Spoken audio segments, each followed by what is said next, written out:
This is James chapter 1 and verse 4. But let patience have her perfect work, that you may be perfect and entire, wanting nothing. Barak to Yahweh, Barak to Yahushai. All praise, honor, and glory to Yahweh, Bahashem, Yahushai, Bahashem, Rakakodash. Yahweh be the name of the Father, who people regularly call God. Yahushai is his son, who people regularly call Jesus. Bahashem, Rakakodash. That's in the name of the Holy Spirit. And that's where we get our revelation, our knowledge, our wisdom, and understanding through these scriptures. Peace and blessings to you, Wakim, out there that's constantly fighting the good fight of faith, Lord will to the end. And double honors to the apostles, the elders, a great millstone that taught us is true. Lord will this lesson be edifying to the elect. Going in today on let patience have her perfect work. You know, that patience is going into meaning suffering, you know. And I'm going to read it in the NIV. It said, let perseverance finish its work, so that you may be mature and complete, not lacking anything. You know, when we're being patient, man, and just waiting, because that's what this whole, you know, us having faith, believing, we're waiting. It's that saying in the military, they used to tell us, hurry up and wait. So you just waiting, you could just be there just waiting. Hey, but once it get cracking, it's you know, it's all downhill from there. Meaning like the snowball effect. Because once it get going, it's all she wrote then. So we just need to continue to just be patient, you know, and let patience have her perfect work. Let it, you know, just continue to perfect us. Obviously, when we're not ready, everything's not set. So all we have to do is just continue to do the work, continue to be brotherly, you know, continue, you know, to do the work, man, and just wait. That's why we just keep our life so simple, man. We just A, B, and C. You know, I go from point A to point B to point C and start it all over again. You know, nothing is just like, nothing too over the top. Just keep things very simple, man. Not that we don't do nothing, you know, that you shouldn't do things. Obviously, you know, brothers, you know, go places, do things with our family, with brothers. But overall, man, this life that we live is very simple. Keep it very simple. Because we understand that we're patient, man. We're watching. So I'm going to just bring out a few scriptures, and Lord will this lesson be edifying to the elect. Because that's what the elect going to do. The elect going to have the ability to be able to be patient. To be able to, you know, go through the trials, go through the fire, and still continue to wait. The process of things that are very special and valuable, it takes time for it to, you know, for the process to happen. Everything, you can think of a baby, a child being born, those 9-10 months that takes for that child. You plant a seed for something to grow. You grow I saw that over at a sequoia tree, one of the biggest trees in the world. But the seed that it comes from the pine, even the pine is very small. The pine is like 1 inch big, you know, but the seed is inside that pine is even smaller. But it becomes like a huge tree, like the biggest tree in the world. Of course, it's the environment, you know, the water, all that. But the point is that it starts off very small, and it takes time. It takes years and years and years, hundreds of years for it to become like that. So we just patient. We just doing the patient, just being patient. So it's 2 Peter chapter 1 and verse 2 Peter chapter 1 and verse 9. It says, but he that lacketh these things is blind and cannot see afar off, and has forgotten that he was purged from his old sins. Wherefore the rather, brethren, give diligence to make your calling and election sure. For if you do these things, you should never fall. So, you know, being diligent, as we're being patient, it takes being able to go through the fire, man. Let me get it again. 2 Peter, because I think it might have pulled up wrong. 2 Peter chapter. Phone tripping sometime. No, that's good. But I'm gonna jump to this next one. This is James chapter 5.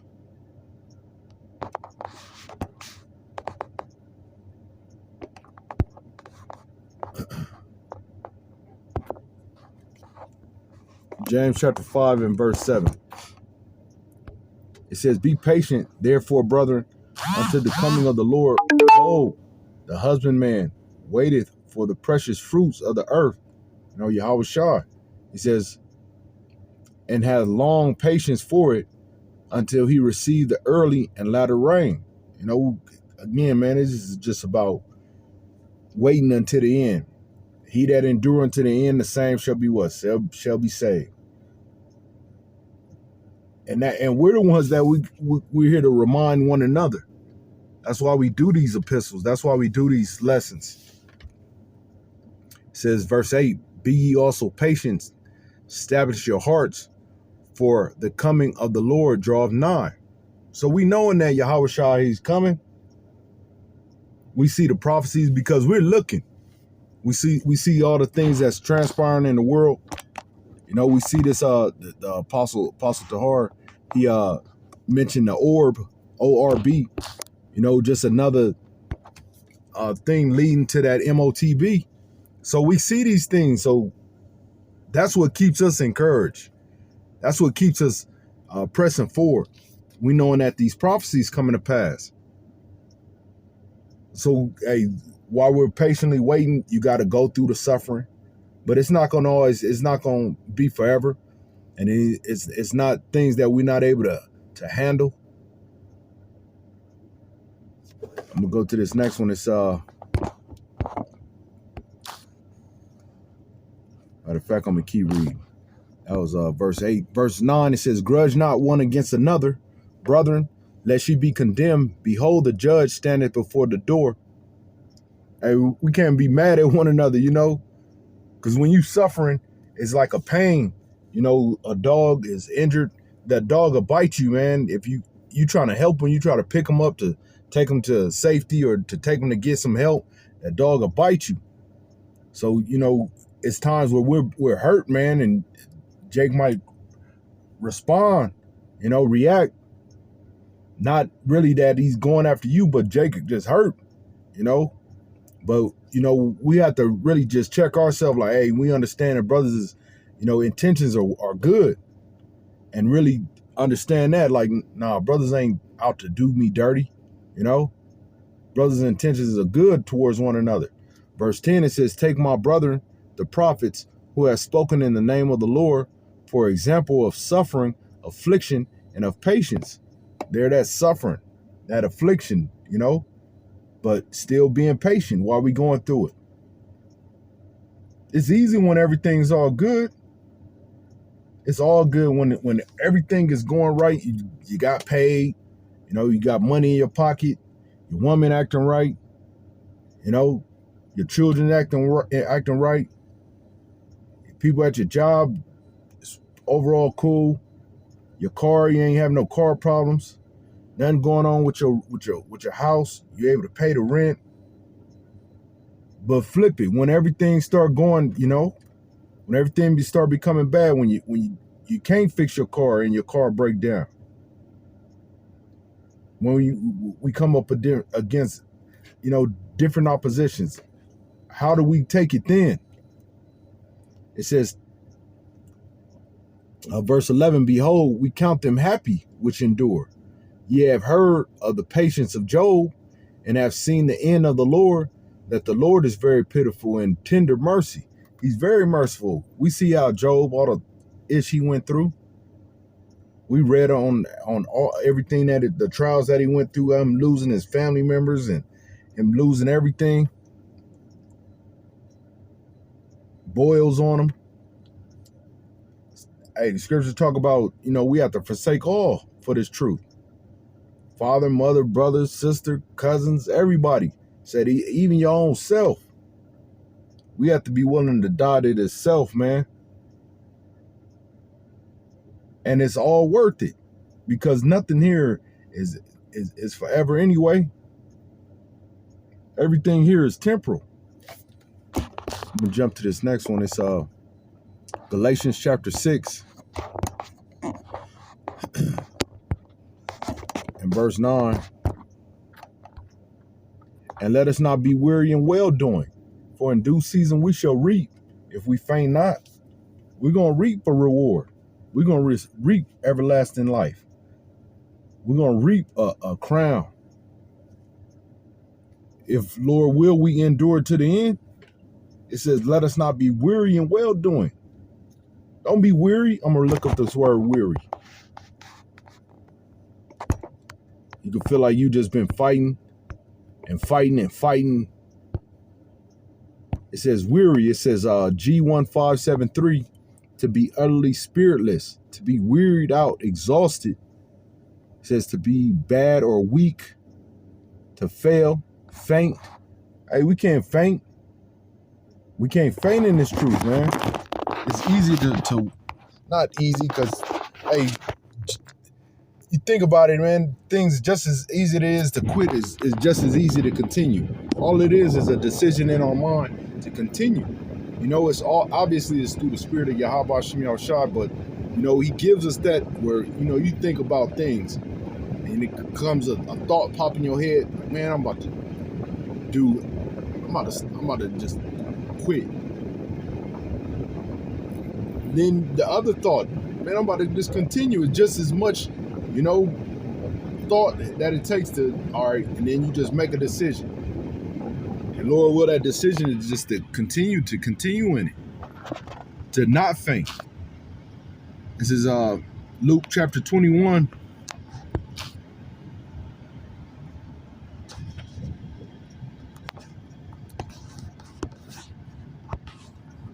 Luke 21 and what is that, 19? It says, in your patience possess ye your souls. I'm reading the NIV. It says, stand firm and you will win life. You will win.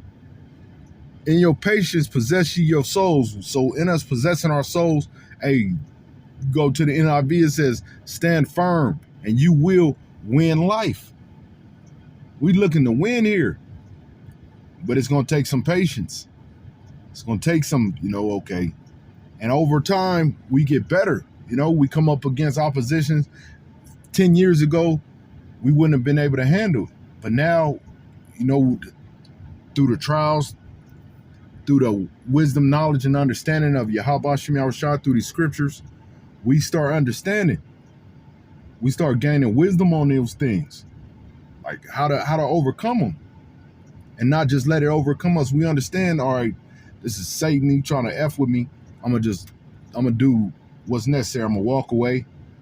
I'm going to go work out. I'm going to go on a walk.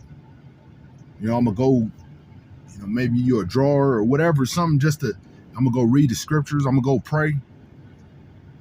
You know, all these things just start popping in our head now instead of, you know, reacting. And understanding, hey, we're patient. We got to continue to be patient.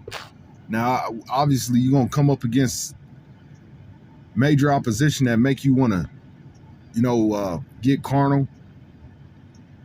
But we have to, even with that, we got to fight. This is Matthew chapter 10 and verse 22. It says, and ye shall be hated of all men for my name's sake, but he that endured to the end shall be saved. So we're going to be hated for this truth, man. I'm going to read in the NIV. It says, you will be hated by everyone because of me, but the one who stands firm to the end will be saved. We have to continue in it. Again, it's not on us starting, it's about enduring. And this is Yahweh Shai speaking. He said, and ye shall be hated of all men for my name's sake. So you're going to come up against people that's going to hate you for this truth. Man, yesterday we were at camp. And, you know, I've been called a nigger before with the ER, yes. And it's not like such a big thing now because, you know, brothers explain, you know, nigger and all that. But You know, it's just a fact you get caught in these people and damn Edomites calling you this. But a MF came by, you know, at camp yesterday, not once, but twice got called a nigger in one day. And that's for this truth. You like, damn, all we doing out here is spreading the gospel. That's all we doing. We not out here, you know, overall just being a damn demon. We bringing out the Bible, man. But the scripture don't lie. The scripture lets you know you're going to come up against opposition. You're going to be hated of all men. People ride by, roll down their windows like some cowards. You effing niggers. And we just like, damn, you know. Then somebody walk by and then say what he got to say, but then go up way up the street and call us a nigger. That's that hatred, man. But we understand, hey, that's again, hey, we patiently waiting. He that leadeth into captivity shall go into captivity. He that killeth with the sword must be killed with the sword. Here's the patience and the faith of the saints. We patiently waiting to whoop y'all's motherfucking asses, boy. Excuse my French. I just can't wait, Lord will, man. We are those people, man. We gonna whoop y'all's asses, man. You fucking Edomites out there, you damn devils, and you other nations too.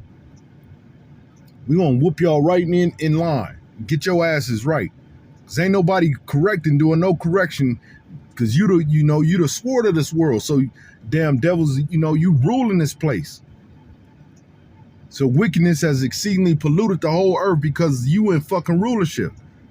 But hey, things is about to switch. Esau is the end of the world and Jacob is the beginning of it that follow. It's coming soon, man. All this shit is about to be over with. All this pain, all this anguish, all this distress. That's why the scriptures say, when the righteous are in authority, the people rejoice. When the wicked beareth rule, the people mourn. That's why you got everybody fucking mourning. The plants mourning. The whole earth is mourning because of you damn devils. But that's okay. We're just going to continue to be patient. We're going to continue to, be steadfast, Lord will.